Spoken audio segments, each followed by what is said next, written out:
Hi hello ನಮಸ್ಕಾರ, ನಾನು ನಿಮ್ಮ ಶಶಿ. ನೀವು ನೋಡ್ತಾ ಇದ್ದೀರಿ ಯೂನಿವರ್ಸಲ್ ಡಿಜಿಟಲ್ ನ್ಯೂಸ್. ಏನು 28 ಫೆಬ್ರವರಿಯಿಂದ 28 ಫೆಬ್ರವರಿ ತನಕ ಸೈನ್ಸ್ ವೀಕ್ ಅಂತೇಳಿ ಆಚರಣೆ ಮಾಡ್ತಾರೆ.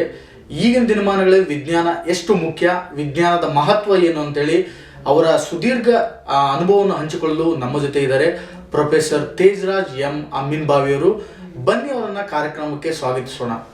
ಸರ್, ಕಾರ್ಯಕ್ರಮಕ್ಕೆ ಸ್ವಾಗತ ಸರ್. ಸರ್, ಏನು ಈ 23 ಫೆಬ್ರವರಿಯಿಂದ 28 ಫೆಬ್ರವರಿ ತನಕ ಸೈನ್ಸ್ ಡೇ ಅಂತೇಳಿ, ಸೈನ್ಸ್ ವೀಕ್ ಅಂತೇಳಿ ಏನು ಆಚರಣೆ ಮಾಡ್ತಾರೆ ಸರ್. ಸರ್, ಈ ಸೈನ್ಸ್ ವಿಜ್ಞಾನ ಹುಟ್ಟುಕೊಂಡಿದ್ದೆ ಯಾವಾಗ, ಹೆಂಗೆ ಸರ್, ಬೆಳಕಿಗೆ ಬಂದಿದೆ ಹೆಂಗೆ ಸರ್? ಸೈನ್ಸ್ ನೋಡ್ರಿ, ಇದು ಕಾಮನ್ ಮ್ಯಾನ್ ಇಂದ ಸ್ಟಾರ್ಟ್ ಆಯ್ತು. ಅದು ಕಾಮನ್ ಮ್ಯಾನ್. ಇನ್ಫ್ಯಾಕ್ಟ್ ಬಿಗಿನಿಂಗು ಈ ಫೈರ್ ಹೆಂಗ್ ಡಿಸ್ಕವರ್ ಮಾಡಿದ್ರು. ಆಕ್ಸಿಜನ್ ಅಂದ್ರೆ ಏನದು, ನಾವು ಉಸಿರಾಡ್ತಿದ್ವಿ. But actually what is oxygen? ನಾವು ಉಸಿರಾಡುವಂತಹ ದಿವಸಕ್ಕೆ ಬೇಕಾಗುವಂತ ಒಂದು ವಾಯು, ಅದನ್ನ ಯಾರು ಕಂಡು ಹಿಡಿದ್ರು? ಲೆವೋಜಿಯರ್ ಅಂತ ಒಬ್ಬ ಸೈಂಟಿಸ್ಟ್ ಇದ್ರು, ಅವ್ರು ಕಂಡು ಹಿಡಿದ್ರು. ಅಲ್ಲಿ ನಮ್ಗೆ ಗೊತ್ತೇ ಇದ್ದಿದ್ದು what is science, what is oxygen, what is nitrogen. ಈ ಥರ ನಮ್ಮ ಲಿವಿಂಗಿಗೆ ಬೇಕಾಗಿತ್ತದು. ಮನುಷ್ಯನ ಜೀವನಕ್ಕೆ ಈ ಭೂಮಿ ಮೇಲೆ ಅವಶ್ಯವಿದ್ದಂಥ ಇದು ಅದು. ಆಮೇಲೆ ಸ್ಟಾರ್ಟ್ ಆಯಿತು ಫುಡ್. ಏನು ತಿನ್ಬೇಕು, ಮನುಷ್ಯಾಗ ಹೆಂಗೆ ಗೊತ್ತಾಗಬೇಕದು? ಅವಾಗೆಲ್ಲ ಕಾಡು ಮನುಷ್ಯರು ಏನು ಮಾಡ್ತಿದ್ರು, ಪ್ರಾಣಿಗಳನ್ನು ಹೊಡೆದು ಅದರಿಂದ ಊಟ ಮಾಡ್ಕೊಂಡು ತಿನ್ನೋದು, ಬದುಕೋದು, ಹೀಗೆಲ್ಲ ಇರ್ತದು. ಈಗ ಹಂಗಿಲ್ಲ ರೀ. ಈಗೇನಾಗ್ಬಿಟ್ಟಿದೆ, modern science has become more of modernistic than ancient days. So ಹೀಗಾಗಿ ಸೈನ್ಸ್ ಹಂಗೆ ಬೆಳ್ಕೊಂತ ಬಂತದು. ಯಾವ ದಿವಸದಿಂದ 300 ವರ್ಷದಿಂದ ಬೆಳೆದತ್ತದು. ಅಲ್ಲಿ ಏನಾಗ್ಬಿಡ್ತದೆ, ನಾವು ಬಿಗಿನಿಂಗ್ ಟೈಮ್ನಾಗ ಸೈನ್ಸದ್ದು ಮಹತ್ವ ಅಷ್ಟೊಂದು ಇದ್ದಿಲ್ಲ. ಈಗ ಫಾರ್ ಎಕ್ಸಾಂಪಲ್ ನ್ಯೂಟನ್ ಇದ್ರು, ನ್ಯೂಟನ್ ಗ್ರಾವಿಟೇಷನಲ್ ಇಫೆಕ್ಟ್ ಕಂಡು ಹಿಡಿದ. ಆ್ಯಪಲ್ ಬಿತ್ತು ಕೆಳಗೆ, ಇದು ಯಾಕೆ ಬಿತ್ತು ಅಂತ ನೋಡಿದ, ಗುರುತ್ವಾಕರ್ಷಣ ಐತಪ್ಪ, ಅದಕ್ಕೆ ನಾನು ಕೆಳಗೆ ಬಂತು, ಮೇಲೆ ಯಾಕೆ ಹೋಗಲಿಲ್ಲ. ಸೊ ಹಿಂಗೆಲ್ಲ ಕೆಲವೊಂದು ಇದ್ವು. ಅದರಿಂದ ಒಂದು ಸಣ್ಣಗೆ ಕ್ಯೂರಿಯಾಸಿಟಿ ಶುರುವಾಯಿತು ಜನಕ್ಕೆ. ಇವರೆಲ್ಲ ಆರ್ಡಿನರಿ ಜನ ಅವಾಗ. ಅವ್ರು ಕುಂತ್ಕೊಂಡು ಎಲ್ಲ ವಿಚಾರ ಮಾಡಕತ್ತಿದ್ರು, ಯಾಕೆ ಹಿಂಗಾಗ್ತಾ ಇದೆ, ಏನೋ ಒಂದು ಗುರುತ್ವಾಕರ್ಷಣ ಶಕ್ತಿ ಇರ್ಬೋದು ಭೂಮಿ ಮೇಲೆ, ಅದರಿಂದ ಕೆಳಗೆ ಬೀಳುತ್ತೆ, ಮೇಲೆ ಯಾಕೆ ಹೋಗುತ್ತೆ, ಎಷ್ಟು ಹೋಗುತ್ತೆ, ಅದು ಒಂದು ಲೇಯರ್ ಬರ್ತದೆ, ಮುಂದೆ ಮ್ಯಾಗ್ನೆಟಿಕ್ ಇಫೆಕ್ಟು ಹೆಚ್ಚಾಗುತ್ತೋ ಕಡಿಮೆ ಆಗುತ್ತೋ, ಅದನ್ನೆಲ್ಲ ವಿಚಾರ ಮಾಡಿ ಕೊನೆಗೆ ಸೈನ್ಸದ್ದು ಒಂದು ಇದಕ್ಕೆ ಒಂದು ಶೇಪಿಗೆ ಬಂತದ್ದು.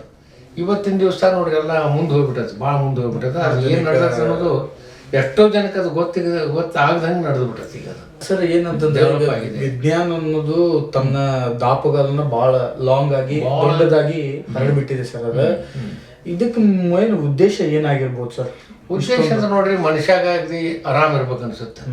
ಹಿಂದಿನ ಕಾಲದಾಗೆಲ್ಲ ಗುಡಿಸಲಾಗಿರ್ತದ್ರಿ. ಇವತ್ತು ನಾವು ಆರಾಮ್ ಇರ್ಬೇಕು, ಬಿಸಿಲಾಗಿ ಬೇಡ, AC ಬೇಕು ನಮಗೆ, ಚೆನ್ನಾಗಿದ್ದ ನೀರು ಕುಡಿಬೇಕು. ಅವಾಗೆಲ್ಲ ಎಲ್ಲೋ ಕೆರೆ ಒಳಗ ನಿಂತ ನೀರನ್ನ ಉಪಯೋಗಿಸ್ಕೊಂಡು ಬದುಕ್ತಿದ್ರು ಜನ. ಬಟ್ ಗಟ್ಟಿನೂ ಇದ್ರು ಅವ್ರು, ಅವ್ರಿಗೇನು ಆಗ್ಲಿಲ್ಲ. ಇವತ್ತು ನಾವು ಕೆರೆ ನೀರು ಕುಡಿದ್ರೆ ನಮಗೆ ದಿವಸ ನಮಗೆ ಜ್ವರ ಬರ್ತಾವ, ಹಂಗ ಆಗಿದ್ದಿಲ್ಲ ಅವಾಗೆಲ್ಲ ಅವ್ರು ಗಟ್ಟಿ ಇದ್ರು, ಅವ್ರು ಮಾಡ್ತಾ ಹೊಂಟಿದ್ರು, ನಡೆದಿತ್ತು. ಇವತ್ತಿನ ದಿವಸದಾಗ ಅದ್ರದ್ದು ಇಫೆಕ್ಟ್ ಭಾಳ ಆಗ್ಬಿಟ್ಟದ. ಈಗ ಏನೋ ಒಂದು ಸಣ್ಣದ ಏನೋ ಮಾಡಿದ್ರು ಸತೆ ಒಂದು ಕೆಮ್ಮು ನೆಗಡಿ ಎಲ್ಲ ಬರ್ತದೆ. ಹಿಂಗಾಗಿ ಅದರಿಂದ ಮಂದಿ ಏನು ಮಾಡಾಕತ್ತಿದಾರೆ ಅಂದ್ರೆ, ಯಾಕೆ ಹಂಗೆ ಆಗ್ತೈತಿ ಏನು ಅಂತೇಳಿ ಜನ ಹಂಗೆ started understanding more about science. Sir, ಏನಂತಂದ್ರೆ ಒಂದು ವೀಕ್ನ ಈ ಸೈನ್ಸ್ ವಿಜ್ಞಾನ ದಿನ ಅಂತೇಳಿ ಆಚರಣೆ ಮಾಡ್ತಾರೆ ಸರ್.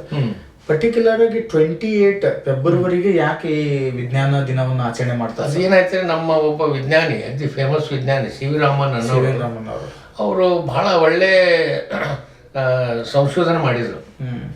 ಅವರು ಫಿಸಿಕ್ಸ್ನಲ್ಲಿದ್ದರು. ಅವ್ರು ಏನಾಗ್ಬಿಡ್ತಂದ್ರೆ, ಅವಾಗ ಹಿಂದಕ್ಕೆ ಸಮುದ್ರದ ಮೇಲೆ ಪ್ರಯಾಣ ಮಾಡ್ತಿದ್ರು. ಅವರು ಮಾಡೋ ಹೊತ್ತಿನಾಗ ಅವರು ಈ ಸ್ಕೈ ಯಾಕೆ ಬ್ಲೂ ಅದ, ನೀರು ಯಾಕೆ ಬ್ಲೂ ಅದ, ಆಮೇಲೆ ಚಂದ್ರನ ಸುತ್ತಲ ಯಾಕೆ ಒಂದು ರಿಂಗ್ ಬರ್ತದೆ, ಆಮೇಲೆ ಇವೆಲ್ಲ ಕಂಡು ಹಿಡಿದ್ರು. ಅವ್ರು ಯಾಕೆ ಸಾಮಾನ್ಯ ಕ್ವಶನ್ ಇವು. ಎಷ್ಟೋ ಮಂದಿ ನೋಡಿದ್ರು, ಬಟ್ ಅದಕ್ಕೆ ಎಕ್ಸ್ಪ್ಲನೇಷನ್ ಹುಡುಕಿದ್ದಿಲ್ಲ. ಅವರು ಅದನ್ನ ನೋಡ್ಕೊಂಡು ಅದೇ ಒಂದು ಥಿಂಕಿಂಗ್ನಾಗ ವಿಚಾರ ಮಾಡಿ ಕೊನೆಗೆ ಅವರೆಲ್ಲ ಲೈಟ್ ಸ್ಕ್ಯಾಟ್ರಿಂಗು ಇಫೆಕ್ಟ್ ಅಂತ ಒಂದು ಬರುತ್ತೆ. ಅದು ಈಗ ಸೂರ್ಯ ಮುಳುಗೋ ಮುಂದೆ ಕೆಂಪು ಯಾಕೆ ಹಾಕ್ತಾನೆ, ಅವೆಲ್ಲ ಅದಕ್ಕೊಂದು ಇಫೆಕ್ಟ್ ಇದೆ, ಲೈಟ್ ಇಫೆಕ್ಟ್. ಎಲ್ಲ everything is controlled by light. So light ಭಾಳ ಇಂಪಾರ್ಟೆಂಟ್ ರೀ. ಅದಕ್ಕೆ ಈಗೇನಾಗಿದೆ, speed of light is much faster than anything else ಅಂತಾರೆ.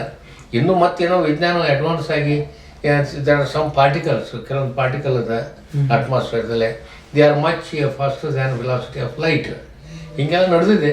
ಬಟ್ ಇವೆಲ್ಲ ಸಣ್ಣ ವಿಷಯದಿಂದ ಹೋಗಿ ಬಿಲ್ಡಪ್ ಆಗಿ ಈಗೆಲ್ಲ ದೊಡ್ಡ ಅಡ್ವಾನ್ಸ್ ಲೆವೆಲ್ನಾಗ ಮಾಡ್ತಾ ಇದ್ದಾರೆ.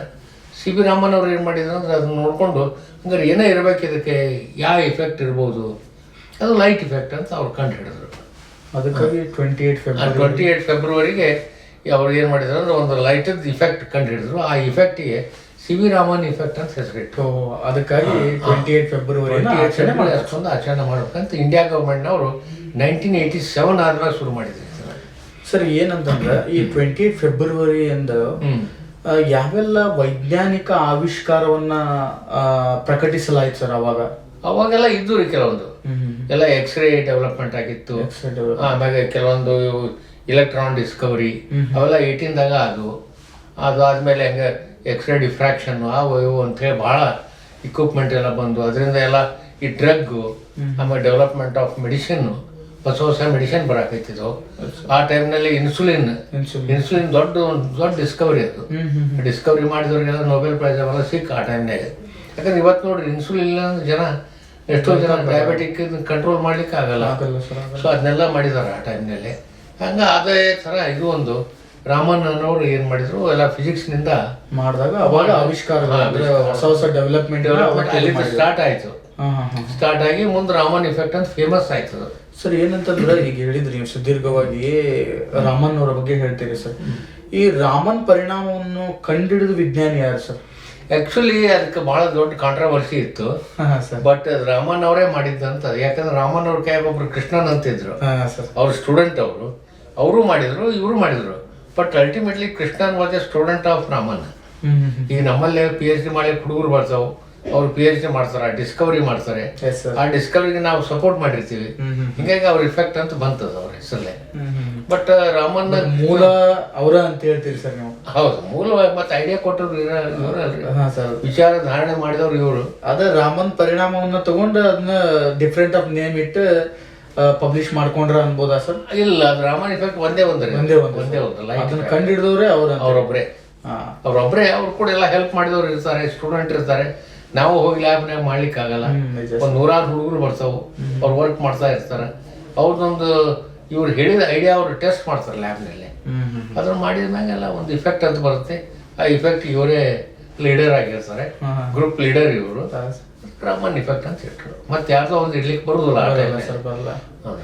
ಸರ್ ಏನಂತಂದ್ರೆ ಸಿ ವಿ ರಾಮನ್ ಅವರು ಹಲವಾರು ಈ ತರ ಹೊಸ ಸಂಶೋಧನೆಯನ್ನ ವಿಜ್ಞಾನಕ್ಕೋಸ್ಕರ ಕಂಡಿಡಿದಾಗ ಸರ್ ಅವ್ರಿಗೆ ಯಾವ ವರ್ಷ ನೊಬೆಲ್ ಪ್ರಶಸ್ತಿ ದೊರಕುತ್ತೆ ಸರ್? ಪರ್ಟಿಕ್ಯುಲರ್ ಮುಂದೆ ಒಂದು 2 ವರ್ಷಕ್ಕನ ಸಿಕ್ತಿರು. 1930 ಒಳಗೆ ಬಂತು. 1928ಗೆ ಎಲ್ಲ ಇಫೆಕ್ಟ್ ಆಯ್ತು. ಅದು ಇಫೆಕ್ಟ್ ಐತೆ ಅನ್ನೋದು ಗೊತ್ತಾಯ್ತು.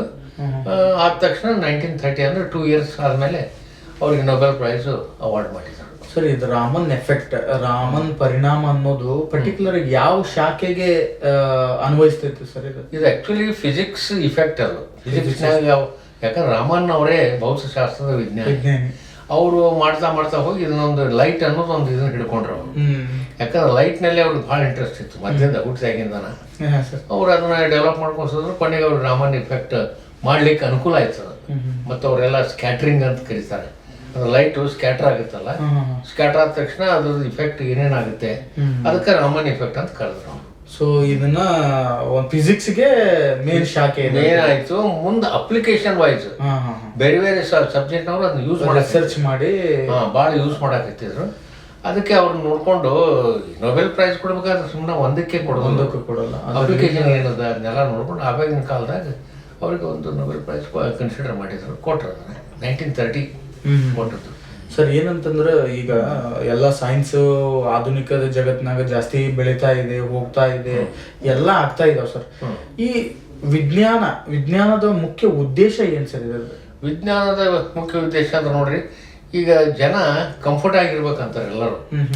ಇವತ್ತು ನೋಡ್ರಿ ನಾವು ಕೆಲವೊಂದು ಇದರಲ್ಲಿ ಇವತ್ತು ರಾಮನ್ ಇಫೆಕ್ಟ್ ಅಂದ್ರೆ ಅದು only it remind not as a Raman effect. It had applied to many areas. For example ಮೆಡಿಸಿನಿಗೆ ಬಂತು, ಡ್ರಗ್ಗಿಗೆ ಬಂತು, ಕೆಲವೊಂದು ಹೆಲ್ತ್ ಇಫೆಕ್ಟಿಗೆ ಬಂತು. ಈಗ ಮನುಷ್ಯ ಕಾಮನ್ ಡಿಸೀಸು ಎಲ್ಲ ಹೋಗ್ಬಿಟ್ಟವೆ. ಕೆಮ್ಮು, ನೆಗಡಿ, ಕ್ಯಾನ್ಸರ್ ಅಂತ ಒಂದು ದೊಡ್ಡ ಭಯಾನಕ ಒಂದು ಏನು ರೋಗ ಬರುತ್ತಲ್ಲ, ಅದು ಕೆಲವೊಂದು ಇದನ್ನ ಎಸ್ಟಿಮೇಟ್ ಮಾಡಲಿಕ್ಕೆ ಅದಕ್ಕೆಲ್ಲ ರಾಮನ್ ಇಫೆಕ್ಟ್ ಯೂಸ್ ಮಾಡ್ತಾರೆ. ಅಲ್ಲಿ ರಾಮನ್ ಸ್ಪೆಕ್ಟ್ರೋಸ್ಕೋಪಿ ಅಂತ ಕರೆದ್ರು ಅವರು. ರಾಮನ್ ಸ್ಪೆಕ್ಟ್ರೋಸ್ಕೋಪಿ. ಅದರೊಳಗೆ ಏನಾಗ್ತದೆ, ಅದರಿಂದ you can find out what exactly the cell is doing. Cell to cell communication ಏನಾಗುತ್ತೆ ಅದೆಲ್ಲ ಅದರಿಂದ ಇದಾಗಿ ಡಾಕ್ಟರ್ಸ್ಗೆಲ್ಲ ಮೆಡಿಸಿನ್ ತಯಾರು ಮಾಡ್ಲಿಕ್ಕೆ ಹೆಲ್ಪ್ ಆಗುತ್ತೆ. ದಟ್ ಈಸ್ ಅದರ ಮೂಲ ಉದ್ದೇಶ ಅಂದ್ರೆ ಮುಂದೆ ಇವ್ರು ಅಪ್ಲೈ ಮಾಡ್ಕೊಂಡ್ರು ಎಲ್ಲ. ಅವರು ಕಂಡು ಹಿಡಿದು ಬಿಟ್ರು, ಮುಂದೆಲ್ಲ ಮೆಡಿಸಿನ್ ಅವ್ರು ಕುಡಿದ್ರು, ಎಂಜಿನಿಯರ್ಸ್ ಬಂದರು, ಪ್ರಿಸಿಷನ್ ಮಾಡ್ಕೊಂಡ್ರು. ಲೇಸರ್ ರಾಮನ್ ಸ್ಪೆಕ್ಟ್ರೋಸ್ಕೋಪಿ ಅಂತ ಒಂದು ಬಂತು.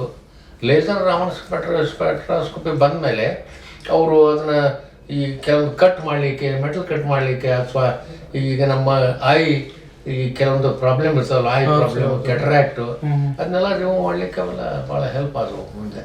ಸರ್, ತಾವು ಈಗ ಏನಂತಂದ್ರೆ ತಮ್ಮ ಕ್ಷೇತ್ರದೊಳಗಡೆ ಪ್ರೊಫೆಸಿಂಗ್ ಒಳಗಡೆ ಸಾಕಷ್ಟು ವಿದ್ಯಾರ್ಥಿಗಳಿಗೆ ತಮ್ಮ ಅನುಭವವನ್ನ ದಾರಿ ಎರೆದಿದ್ದೀರಿ ಸರ್. ಈಗಿನ ಜನರೇಷನ್ಗೆ ತಾವು ಈ ವಿಜ್ಞಾನ ಆಸಕ್ತಿಯನ್ನ ಬೆಳೆಸ್ಕೋಬೇಕಂದ್ರೆ, ಸೈನ್ಸ್ ಬಗ್ಗೆ ಆಸಕ್ತಿ ಬೆಳೆಸ್ಕೋಬೇಕಂದ್ರೆ ಅವ್ರವ್ರ ಡಿಪಾರ್ಟ್ಮೆಂಟ್ ಒಳಗಡೆ ಏನ್ ಮಾಡ್ಬೇಕು ಸರ್? ನೋಡ್ರಿ, ಈಗ ಏನಾಗ್ಬಿಟ್ಟಿದೆ, ಹುಡುಗರಿಗೆ ಒಂದು ಬರ್ತಾರೆ, ಅವ್ರು ಸೈನ್ಸ್ ಮಾಡಿದ ಅಂತಾನೆ ಬರ್ತಾರೆ, ಅವ್ರ ಇಂಟ್ರೆಸ್ಟ್ ಬೇರೆ ಬೇರೆ ಕಡೆನೂ ಇರ್ತದೆ. ಹಂಗೆ ಆಗಲ್ಲ ಅದು. ಯಾವುದೇ ಒಂದು ವಿಷಯವನ್ನ ಮಡಗಿಸ್ಕೊಂಡು ಅದ್ರಾಗ ಮುಂದೆ ಹೋಗ್ಬೇಕಂತಂದ್ರೆ ಅವರು ಸಾಕಷ್ಟು ಅದಕ್ಕೆ ಶ್ರಮ ಪಡ್ಬೇಕಾಗತ್ತೆ, ಅರ್ಥ ಮಾಡ್ಕೋಬೇಕು ಏನಾಯ್ತದನ್ನ. ಈಗ ರಾಮನ್ ಎಫೆಕ್ಟ್ ಅದ, ಅದರಿಂದ ಮುಂದೆ ಏನು ಸಾಧ್ಯ ಮಾಡ್ಬೋದು, ಇನ್ನೂ ಏನು ಅದರಿಂದ ಮಾಡಕ್ ಸಾಧ್ಯತೆ ಮಾಡ್ಬೋದು. ಅದಕ್ಕೆ ಫಂಡಮೆಂಟಲ್ಸ್ ಆಫ್ ಫಿಸಿಕ್ಸ್ ಏನಂತಾರಲ್ಲ, ಅದನ್ನ ಕಲಿಬೇಕು. ಅವ್ರು ಹೆಚ್ಚಿಗೆ ಕಲ್ತಂಗೆಲ್ಲ ಅವ್ರಿಗೆ ಸ್ವಲ್ಪ ನಾಲೆಜ್ ಬರ್ತದೆ. ಆಮೇಲೆ ಟೀಚರ್ಸ್ ಇದ್ದೇ ಇರ್ತಾರೆ ಹೇಳಿಕ್ಕೆ. ಅದು ನಮ್ಮ ಕ್ಲಾಸ್ನಾಗ ಬಂದಾಗ ಕೇಳ್ತಾರೆ, ರಾಮನ್ ಇಫೆಕ್ಟ್ ಅಂದ್ರೆ ಏನು, ಸ್ಟೋಕ್ಸ್ ಅಂದ್ರೆ ಏನು, ಎಂಟೈ ಸ್ಟೋಕ್ಸ್ ಲೈನ್ಸ್ ಅಂದ್ರೆ ಏನು, ರಾಮನ್ ಲೈನ್ಸ್ ಅಂದ್ರೆ ಏನು, ಅವೆಲ್ಲ ನಾವು ಕಲಿಸ್ತೇವೆ ಕ್ಲಾಸ್ನಾಗ. ನಿಮ್ಮ ಒಂದು ಡಿಪಾರ್ಟ್ಮೆಂಟ್ ಒಳಗೆ ಎಲ್ಲ ರೆಡಿ ಇದೆ, ಅದನ್ನ ವಿದ್ಯಾರ್ಥಿಗಳು ಆಸಕ್ತಿಯಿಂದ ಕಲಿಬೇಕು. ಬುಕ್ನಾಗ ಬಂದದ್ದು ಈಗ Raman effect is not A new thing. ಭಾಳ ಒಂದು ಎಷ್ಟೋ ವರ್ಷದಿಂದ ಬರಾಕತ್ತೈತೆ, ಅದು ಎಲ್ಲ ಬುಕ್ನಾಗೂ ಇದೆ. ಹೀಗಾಗಿ ಅದನ್ನ ಅವನಿಗೆ ಒಂದು ರೆಸ್ಪೆಕ್ಟ್ ಕೊಡ್ಬೇಕಂತೇಳಿ ಅವರು ಈ ವರ್ಷ ಅದಕ್ಕೊಂದು. ಸರ್, ಏನಂತಂದ್ರ ಇಂದಿನ ದಿನಮಾನಗಳಿಗೆ ಸೈನ್ಸ್ ಅಂಡ್ ರಿಸರ್ಚ್ ಯಾವ ಥೀಮ್ ನಲ್ಲಿ ನಡೀತಾ ಇದೆ ಸರ್? ಹಿಂದೆ ನೋಡ್ರಿ, ಬೇಸಿಕ್ ಅಂಡರ್ಸ್ಟ್ಯಾಂಡಿಂಗ್ ಐತಿಲ್ಲ ಜನಕ್ಕೆ. ಈಗೆಲ್ಲ ನಾವು ಇವತ್ತು ನಾವು today we are going around the world, ಎಲ್ಲಿ ಬೇಕಲ್ಲಿ ಹೋಗ್ತೀವಿ ನಾವು. ಅವಾಗಿನ ಕಾಲದಾಗ ನಮಗೆ ಕಮ್ಯುನಿಕೇಶನ್ ಇದ್ದಿಲ್ಲ. ನಂದೇ ಒಂದು ಎಕ್ಸಾಂಪಲ್ ಕೊಡ್ಬೇಕಂದ್ರೆ, ಒಂದು 50 ವರ್ಷದಿಂದ ಅಮೆರಿಕಕ್ಕೆ ಹೋದೆ. ಅಲ್ಲಿಂದ ಮನೆಗೆ ಫೋನ್ ಮಾಡ್ಬೇಕಪ್ಪ ಅಂದ್ರೆ 1-2 ದಿವಸ ವೇಟ್ ಮಾಡ್ಬೇಕು ಅವಾಗ. ಈಗೆಲ್ಲ ಒಂದು ಫೋನ್ನಾಗ ಒಂದು ಟಚ್ ಮಾಡಿಬಿಟ್ರೆ ಯಾಕೆ ಹೋಯ್ತಿದ್ದು ಅಲ್ಲ. ಮತ್ತೆ ಈ ವಿಜ್ಞಾನದ ಒಂದು ಪ್ರಗತಿಯಿಂದ ಆಗೈತೆ ಡೆವಲಪ್ಮೆಂಟ್. ಸೊ ಈ ತರ ಹೇಳ್ತೀರಿ ಸರ್. ಏನಂತಂದ್ರೆ ಈಗ ನೀವೆಲ್ಲ ವಿದೇಶಕ್ಕೆಲ್ಲ ಅಡ್ಡಾಡಿ ಬಂದಿದ್ದೀರಿ, ತಿರುಗಾಡಿ ಬಂದಿದ್ರಿ ಸರ್. ಈಗ ಆ ವಿದೇಶಗಳಲ್ಲಿ ಅವರವರ ಒಂದು ಆರ್ಥಿಕ ಅಂದ್ರೆ ಎಕನಾಮಿಕ್ ಡೆವಲಪ್ಮೆಂಟ್ ನ ಅವ್ರು ಯಾವ ರೀತಿ ಮಾಡ್ಕೊಳ್ತಾ ಇದಾರೆ ಅಂತ? ಅವಾಗೆಲ್ಲ ಬಹಳ ಚಲೋ ಐತ್ರಿ. ಕೆಲವೊಂದು ಬೇರೆ ದೇಶದಲ್ಲಿ ಅದಕ್ಕೊಂದು ಸ್ಪೆಷಲ್ ಫಂಡ್ಸ್ ಇಡ್ತಿದ್ರು ಅವರು. ಆ ಟೈಮ್ನಾಗ ನಮ್ಮ ಇಂಡಿಯಾದಲ್ಲಿ ಫಂಡ್ಸ್ ಭಾಳ ಇರ್ತಿದ್ದಿಲ್ಲ. ರಿಸರ್ಚ್ ಮಾಡ್ಲಿಕ್ಕಂತೂ ತಮ್ಮಷ್ಟಕ್ಕೆ ತಾವೇ ಇಂಟ್ರೆಸ್ಟ್ ಇಂದ ಮಾಡ್ತಿದ್ರು. ನಮ್ಮ ಇಂಡಿಯಾದಲ್ಲಿ ಇನ್ಫ್ಯಾಕ್ಟ್ ಸತ್ಯೇಂದ್ರನಾಥ್ ಬೋಸ್ ಅಂತಿದ್ರು. ಅವರೆಲ್ಲ ಐನ್ಸ್ಟೈನ್ ಕುಡ್ಕುಂತು ಅವರೆಲ್ಲ ವರ್ಕ್ ಮಾಡಿದ್ದಾರೆ. ಅಂದ್ರೆ ಅವ್ರು ಕಳಿಸಿದ ಒಂದು ಪ್ರಬಂಧ ಏನಿತ್ತಲ್ಲ ಅದನ್ನ ಐನ್ಸ್ಟೈನ್ ಲೈಕ್ ಮಾಡಿ ಐನ್ಸ್ಟೈನ್ ಬೋಸ್ ಸ್ಟ್ಯಾಟಿಸ್ಟಿಕ್ಸ್ ಅಂತ ಮಾಡಿದ್ರು. ಹಿಂಗೆ ನಮ್ಮಲ್ಲಿ ಏನಾಗಿತ್ತು ಅಂದ್ರೆ ಆ ಟೈಮ್ನಾಗ ಇನ್ಸ್ಟ್ರೂಮೆಂಟ್ ಇಲ್ಲ. ಆ ಇನ್ಸ್ಟ್ರೂಮೆಂಟ್ ಇವನ್ ರಾಮನ್ ತಗೋಬೇಕಾದ್ರೆ ಬರೀ ಒಂದು 300 ರೂಪಾಯಿ ಇನ್ಸ್ಟ್ರೂಮೆಂಟ್ ಅದು ಆವಾಗಿನ ಟೈಮ್ನಾಗ. ಈಗೆಲ್ಲ ಅಡ್ವಾನ್ಸ್ ಟೆಕ್ನಾಲಜಿ ಭಾಳ ಬಂದು ಸಾಕಷ್ಟು ಅದಕ್ಕೆ ಫಂಡ್ ಹಾಕಿದ್ರು ಬೇರೆ ಬೇರೆ ದೇಶದವರು. ಇಂಡಿಯಾದವ್ರು ಹಾಕ್ತಾ ಇದ್ದಾರೆ. ಇತ್ತಿತ್ತಲಾಗಿ ಮೋದಿ ಸಾಹೇಬರು ಸರ್ ಬಂದ ಮೇಲೆ ಭಾಳ ಇದಾಗಿಬಿಟ್ಟೈತೆ. ಪ್ರೈಮ್ ಮಿನಿಸ್ಟರ್ ಬಂದ ಮೇಲೆ ಭಾಳ ಎನ್ಕರೇಜ್ ಮಾಡ್ತಾ ಇದ್ದಾರೆ. ಮತ್ತು ಇನ್ನೊಂದು ಸೈನ್ಸ್ ಆ್ಯಂಡ್ ಟೆಕ್ನಾಲಜಿ ಡಿಪಾರ್ಟ್ಮೆಂಟ್ ಅಂತ ಬಂತು. ಅಲ್ಲೆಲ್ಲ ಕೆಲವೊಂದು ಇನ್ಸ್ಪೈರ್ಡ್ ಪ್ರೋಗ್ರಾಮ್ಸು ಹುಡುಗರಿಗೆ ಹೆಚ್ಚಿಗೆ ಅವ್ರಿಗೆ ಟ್ರೈನ್ ಮಾಡಲಿಕ್ಕೆ ಪ್ರೈಮ್ ಮಿನಿಸ್ಟರ್ ಫೆಲೋಶಿಪ್ಸ್ ಅಂತ ಮಾಡಿದ್ದಾರೆ. ಹೀಗೆಲ್ಲ ಅವನು ಎಲ್ಲ ರೀತಿಯಿಂದ ಈಗ ಫೆಸಿಲಿಟಿ ಭಾಳ ಅದಾವೆ. ಮೊದಲೇನು ಫೆಸಿಲಿಟಿ ಭಾಳ ಇರ್ತಿದ್ದಿಲ್ಲ. ಅದೊಂದು ಅಡ್ವಾನ್ಸ್ ಆಗ್ತಾ ಇದೆ. Students are more knowledgeable to learn and also more curious to learn about science ಈಗಿನ ದಿವಸದಾಗ. ಸರ್, ಕೊನೆ ಪ್ರಶ್ನೆ ಏನಂತಂದ್ರೆ ಒಟ್ಟಾರೆಯಾಗಿ ಸೈನ್ಸ್ ಬಗ್ಗೆ ಹಾಗೂ ಇಂದಿನ ಯುವ ಪೀಳಿಗೆ ಬಗ್ಗೆ ಏನ್ ಹೇಳ್ತೀರಿ ಸರ್ ನಿಮ್ಮ ಅನುಭವ? ಈಗ ನೋಡ್ರಿ, ಈಗಿನ ಯುವ ಪೀಳಿಗೆ ಏನಾಗಿದೆ ಅಂದ್ರೆ they are more dependent on computers laptops. ವೆಬ್ಸೈಟಿಗೆ ಹೋಗಿ ಬಡ ಒಂದು ಡೌನ್ಲೋಡ್ ಮಾಡಿಬಿಡ್ತಾರೆ. ಅವಾಗಿನ ಟೈಮ್ನಾಗ ಹಂಗೆ ಇದ್ದಿಲ್ಲ. ಅವಾಗ ಪ್ರಾಕ್ಟಿಕಲ್ ಮಾಡಬೇಕು, ಎಕ್ಸ್ಪೆರಿಮೆಂಟ್ ಮಾಡಬೇಕು, ಹೋಗಿ ರಿಸಲ್ಟ್ ತೆಗಿಬೇಕು. ಅದು ಮತ್ತೆ ಬೇರೆದವ್ರಿಗೆ ಇವ್ರಿಗೆ ಹೆಂಗದ ಅನ್ನೋದು ನಾವು ವಿಚಾರ ಮಾಡಿಕೊಂಡು ಓಕೆ ಈ ಥರ ಐತೆ ಅಂತೇಳಿ ನಾವು ಹೇಳಿ ಅದು ಒಂದು ಡಿಸೈಡ್ ಮಾಡ್ತಿದ್ವಿ ನಾವು. ಬೆಸ್ಟ್ ಅಂತ ತೆಗಿದ್ವಿ. ಬೆಸ್ಟ್ ಅದ್ರಾಗ ತೆಗೆದು ಒಂದು 10 ಎಕ್ಸ್ಪೋರ್ಟ್ನಾಗ ಒಂದು ಯಾವ್ದು ಕರೆಕ್ಟ್ ಬರ್ತಿತ್ತು ಅದನ್ನು ನಾವು ಹೇಳ್ತಿದ್ವಿ. ಅವ್ರು ಈಗೇನಿಲ್ಲ, ಎಲ್ಲ ರೆಡಿ ಅದ, ಡೌನ್ಲೋಡ್ ಮಾಡ್ತಾರೆ, ಊಟ ಮಾಡಿಬಿಡೋದು ಅಷ್ಟೇ. ಈಗ ಅವ್ರು ಕಷ್ಟಪಡುವಂಥದ್ದು ಏನು ಭಾಳ ಇಲ್ಲ ಈಗ. ಹೀಗಾಗಿ ನಮ್ಗೇನಾಗ್ಬಿಟ್ಟು ನಮ್ಮ ದೇಶದಾಗ ಈಗ ಅಷ್ಟು ಇದೂ ಇಲ್ಲ ಈಗ ನೊಬೆಲ್ ಪ್ರೈಸು ಅವೆಲ್ಲ ಆ ಲೆವೆಲ್ಗೆ ಯಾರು ಸಿಗಲೇ ಇಲ್ಲ. ಇಲ್ಲ ಸರ್, ಇಲ್ಲ ನಿಜ. ಇಲ್ಲಿದ್ದ ಹೊರಗೆ ಹೋದವ್ರು ತೊಗೊಂಬಂದ್ರು ಇಷ್ಟೇ, ಬಟ್ ಇಲ್ಲಿದ್ದವ್ರಿಗೆ ಯಾರಿಗೂ ಅಷ್ಟೊಂದು ಆಗಿಲ್ಲ. ಆಮೇಲೆ ಸೈನ್ಸ್ನೊಳಗೆ ಅದಕ್ಕಾಗಿ ಏನು ಮಾಡ್ಬೇಕಂತೀರಿ ಸರ್? ಅದಕ್ಕಾಗಿ ನೋಡಿ, ಅದು ಭಾಳ it's a very in depth question that many people are scratching their mind. How we can work out to in education, in science, how we can develop to make students aware of what best knowledge they can propose to the human kind. ಅದು ಭಾಳ important ಅದ. ಅದನ್ನ ಮಾಡಲಿಕ್ಕೆ ಅಂದರೆ background ಬೇಕು, curiosity ಬೇಕು, originality ಬೇಕು. ಅವನ್ನೆಲ್ಲ ಮಾಡ್ಬೇಕಾದ್ರೆ ಬರೀ ಎಜುಕೇಷನ್ ಅಷ್ಟೇ ನಾಟ್ ಇನಫ್. ಇವ್ರಿಗೆಲ್ಲ ಎಷ್ಟೋ ಮಂದಿಗೆ ಎಜುಕೇಷನ್ ಇಲ್ದವ್ರು ಅದಾರೆ. ದೊಡ್ಡ ದೊಡ್ಡ ಏನಾದ್ರು ಡಿಸ್ಕವರಿ ಮಾಡಿದ್ರಲ್ಲ, ಭಾಳ ಎಜುಕೇಷನ್ ತೊಗೊಂಡಿಲ್ಲ ಅವರು. For example Newton didn't have any education. ಹೀಗೆಲ್ಲ ಭಾಳ ಇದಾವೆ. ಸೊ ಮೆನಿ ಟೈಮ್ಸ್ ಇವೆಲ್ಲ ನಾವು ನಮ್ದು ಎಂಬಾಯ್ ಅಂತ ನೋಡ್ರಿ, ನಮ್ಮಿಂದ ಬರ್ಬೇಕು, ನಮ್ಮಿಂದ ಅಂದ್ರೆ ಇನ್ಸ್ಪೈರ್ ಆಗುತ್ತೆ. ಹೊಸತನ ಹುಟ್ಬೇಕಾದ್ರೆ ನಾವೇ ಮಾಡಬೇಕು. ಈಗ ಏನಾಗಿದೆ, ಕಮರ್ಷಿಯಲ್ ಭಾಳ ಆಗಿಬಿಟ್ಟದ್ರಿ. ಪ್ರತಿಯೊಂದು ಎಜುಕೇಷನ್ ನಾವು ಹೋಗೋದು, ಕಾಲೇಜ್ನಾಗ ಹೋಗೋದು, ಒಂದು ಡಿಗ್ರಿ ತೊಗೊಳೋದು, then we go for a good job. ಹಿಂಗೆ ಭಾಳ ಆಗಿಬಿಟ್ಟದ. ಇದು ಎಲ್ಲ ದೇಶದಾಗೂ ಐತಿದು. But still there are some countries they are supporting good science. ನಮ್ಮ ದೇಶನೂ ಮಾಡ್ತಾ ಇದೆ. ನಾವು ಅದಕ್ಕೆ ಮ್ಯಾಚಪ್ ಆಗಿ ಈಗ ನಾವು ಹ್ಯಾವ್ ಟು, ಈಗೆಲ್ಲ ಚೆನ್ನಾಗಿ ಹೊಂಟಿದೆ. ಈಗ we are generating good scientist who are well trained and they are going out. They get good opportunities. ನೋಡಿದ್ರಲ್ಲ ಸ್ನೇಹಿತರೆ, ಇದಿಷ್ಟು ವಿಜ್ಞಾನದ ಅನುಭವವನ್ನು ನಮ್ಮೊಂದಿಗೆ ಹಂಚಿಕೊಂಡಂತಹ ತೇಜರಾಜ್ ಅಮೀನ್ಬಾವಿ ಅವರ ಅನುಭವದ ಮಾತುಗಳು. ಇಂದಿನ ಪೀಳಿಗೆ ತಮ್ಮ ಆಸಕ್ತಿಯನ್ನು ತಮ್ಮ ಕ್ಷೇತ್ರದಲ್ಲಿ ಹೆಚ್ಚು ಮಾಡಿಕೊಳ್ಬೇಕು ಅನ್ನೋದೇ ಅವರ ಉದ್ದೇಶ. ಹಾಗೂ ಸರ್ ಅವರ ಈ ಒಂದು ಅನುಭವ ನಿರಂತರವಾಗಿ ವಿದ್ಯಾರ್ಥಿಗಳಿಗೆ ದೊರಕಲಿ ಅನ್ನೋದೇ ನಮ್ಮ ವಾಹಿನಿಯ ಉದ್ದೇಶ. ಹೆಚ್ಚಿನ ವಿಡಿಯೋಗಳಿಗಾಗಿ ವೀಕ್ಷಿಸಿ ನಿಮ್ಮ ನೆಚ್ಚಿನ ಯೂನಿವರ್ಸಲ್ ಡಿಜಿಟಲ್ ನ್ಯೂಸ್. ಶೇರ್ ಮಾಡಿ, ಕಾಮೆಂಟ್ ಮಾಡಿ, ಲೈಕ್ ಮಾಡಿ. ನಮಸ್ಕಾರ. Thank you.